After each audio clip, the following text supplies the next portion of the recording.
Hello, in this video I'm gonna show you how to set Weapon Autopickup Priority in Call of Duty Warzone Mobile.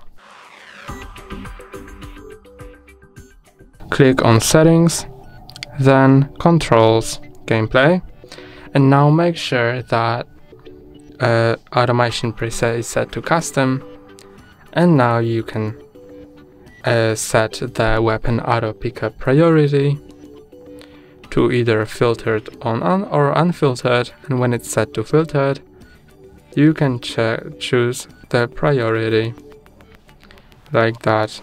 So the higher the type of weapon is on the list, it will have a higher priority in auto pickup.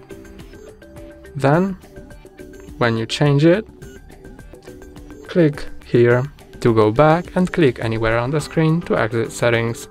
That's all for today. Don't forget to like and subscribe. See you next time.